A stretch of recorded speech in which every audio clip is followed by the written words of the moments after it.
Pemirsa, puluhan siswa SD Negeri Sungai Harapan Kabupaten Musi Banyuasin terpaksa belajar di teras sekolah tanpa alas lantaran tidak memiliki ruang kelas. Para siswa berharap pemerintah setempat segera membangun ruang kelas agar mereka nyaman belajar.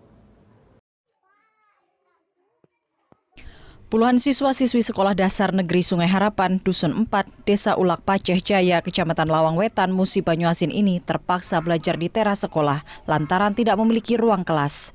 Sebelum pelajaran dimulai, siswa dan siswi membersihkan debu yang mengotori lantai terlebih dahulu agar kegiatan belajar mengajar tetap nyaman meski tanpa dipasang alas tempat duduk. Siswa-siswi ini duduk berbaris di lantai yang terasa dingin, namun semangat belajar mereka tetap gigih. Kondisi ini telah berlangsung selama beberapa tahun. Pihak sekolah telah sering melaporkan ke Dinas Pendidikan karena siswa kelas 2 tidak mempunyai ruang kelas untuk belajar mengajar, namun hingga kini tidak ada tanggapan.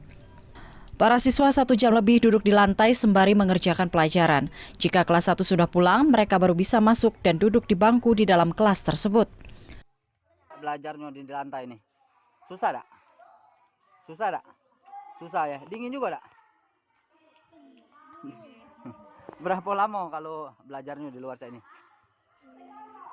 Sejam, 2 jam? 3 jam. 3 jam.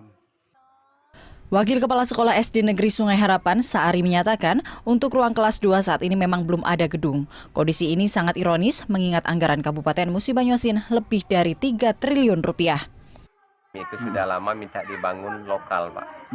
Dikarenakan kami itu kesian dengan anak-anak seperti ini. Selain dari lokal itu ada lagi Perpustakaan yang itu yang wajib itu, Pak. Iya. Yang tidak layak itu kursi meja itu berapa lokal itu kan tidak layak lagi. Pihak sekolah berharap pemerintah Kabupaten Musi Banyuasin segera membangun kekurangan ruang kelas dan perbaikan lantai ruang sekolah serta ruang perpustakaan sekolah.